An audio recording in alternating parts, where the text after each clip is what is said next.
giving your best is enough.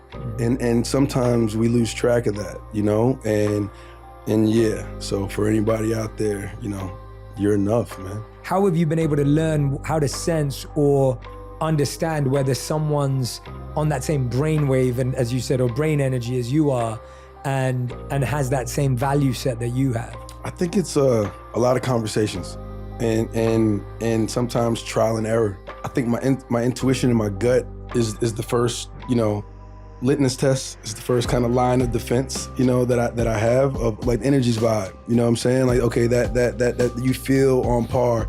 How you answer a question. What are the things that you're saying? You know, are you speaking from ego? Are you speaking about, you know, what is the thing? You know, you know, we meet so many people. We have to use quick judgments and who gets our time, you know, who do you open up to, who do you not?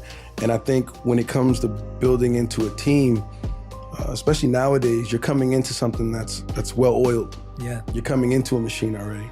So you have to fit, not just with me, but you have to kind of fit with everybody. You know, you have to know how to communicate the things you need to know how to communicate to. You have to, the ego is something that can get in a lot of people's way when joining a team and joining something that's already really established. And I think coming to a place of learning and listening is really important, and not taking things personally. I think, and then it's something to the people that's already been in the team to understand that there's going to be additions, and there is a process there's an onboarding, there's a thing that you have to bring people into the fold in a way to get the best out of them. So I think there's been those learning things along the way that really helped me identify people who that fit and work well within the circle, you know, yeah, I think that's been my kind of process thus far. And then yeah, I always want to create an environment where people want to be. Yeah. You know, you're not here for a check.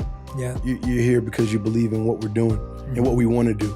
And I'm pretty transparent about those things, you know? So I think just being extremely transparent and forward with those things and know that there's nothing personal if this isn't it, you know? Yeah. Like I'm the best, I'm the guy that's always gonna give you a great recommendation. You know what I mean? Like I want people to win. Yeah. You know, at the end of the day, I want people to win.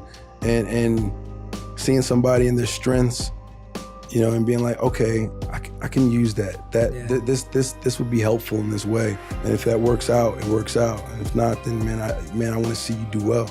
Yeah, I love that. Yeah, I remember years ago I was listening to Eric Schmidt, who was the CEO of Google for a bit. Yep. And he was talking about how they were looking for smart creatives. And I love that they had two words that kind of summed up what they look for. They look for people who are smart creatives. And for me, it became humble champions. I was like, I want humble winners. I want the people who want to win and have that ambition, but are able to put their ego aside, because then we're going to speed up getting there, because the thing that slows you down from winning is ego. Like 1000%. The thing that stops you from passing the ball is ego, or, you know, bowing out and saying it's your turn is ego. And so, but you still have to have that champion mindset, because it isn't just about, oh yeah, no, you do your thing. Like, and that was a big thing. And then the other thing that worked for me was I was like, I need to work with people that I could go to breakfast, lunch, or dinner with if we didn't work together. Yes, man, like, that's do good. I actually want to go to breakfast, lunch, and dinner with this person? Because I probably will be when I'm traveling or on the road.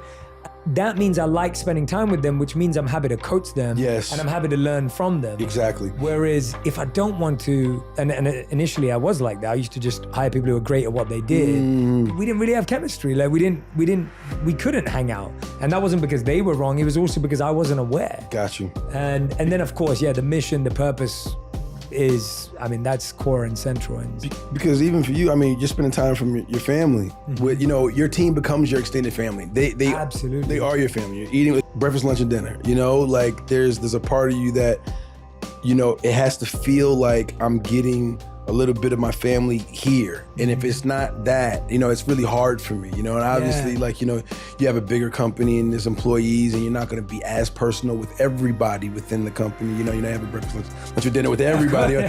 but there's a feeling of, you know, I don't mind on a Sunday, everybody at my house watching the game, spending time, because that's when not the 9 to 5 time to be creative or the 9 to 5 time to do the job. That's the extra mile. That's the, oh, I had this idea and I was just thinking, oh, we're looking at something together and this would be great. Though the best ideas sometimes come from those just hangout moments, and those moments where you're just spending time with people that you work with. So yeah, I think that, yeah, you're right. That's really important. You know, the love I have for my community, regardless of people's approach, I think everybody has a different strategy and approach to how they affect and make change. Everybody, it doesn't all look the same. And because it may not be typical or the average voice, because the package is different and the craft and my field is different.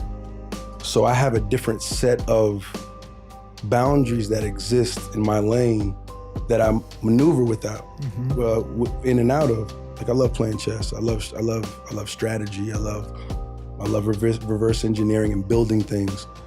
So I think that's one of the biggest things. And you know, sometimes ignorance and a laugh or a joke or a like or a thing, we've encouraged the behavior of negativity and things, and loudness is the thing, and that's just not what I'm into. Yeah, I'm into the love of things. I'm into the humanity and bringing people together the best way, but also I'm human. Yeah, no, I appreciate that. I mean, I also think we've put a false pressure on the definition of authenticity, meaning you share everything with everyone. And I'm not sure I vibe with that definition, because I think authenticity by nature is you sharing what you feel comfortable with each person. Like that's what it means to be authentic. And you could argue that authentic just means being however you want to be in any given situation. And so I think there has become a false pressure of, oh, you got to show you're authentic by showing every part of yourself.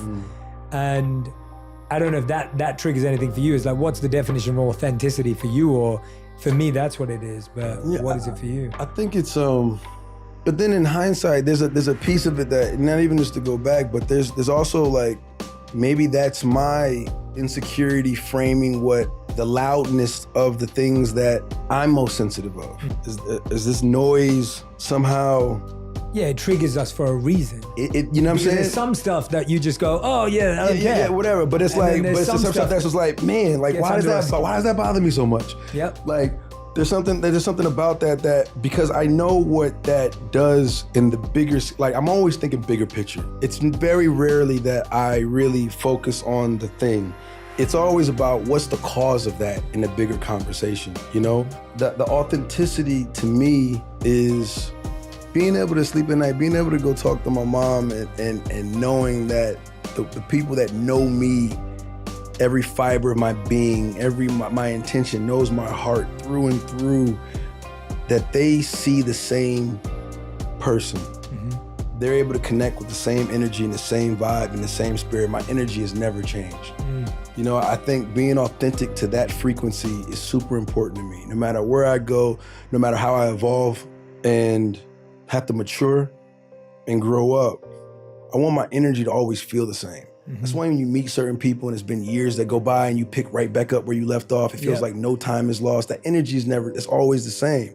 And I love when people I haven't seen in a long time or come at me like, man, whoa, it feels, you know, it's the same. And that just lets me know that I'm not losing myself. I'm not losing track of, you know, who I am and where I come from.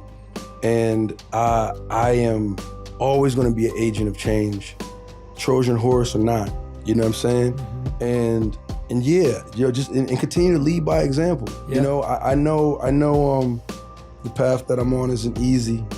You know, sometimes it may look easy, you know, for the successes or whatever, but it's behind closed doors. I'm doing the work, so the future generations have it a little bit easier, or have a little bit more tools to use, and they can ask for certain things that won't be like, what? It'd be almost standard for them, you know? And, you know, from my vantage point, I'm able to see a lot of the roadblocks that exist within systems, you know, and paperwork and precedents.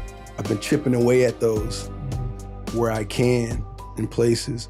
And there's so many, look, I say I a lot in this interview. There's so many people out there that are doing that type of work, you know, that exist, men and women in these places that are breaking down barriers, that are chipping away. It's like Shawshank Redemption, you know, rock at a time, gravel at a time, you know. Eventually, that hole's gonna be open, you know what I'm saying? Eventually it's gonna be open, but just chipping away.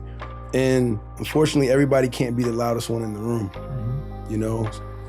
Sometimes you gotta be the quiet guy in the room. You gotta listen and look and pay attention and move how you need to move. The chess pieces, they have different rules and different movements for a reason, you know, and they're on the board in different places for a reason. And I know my place.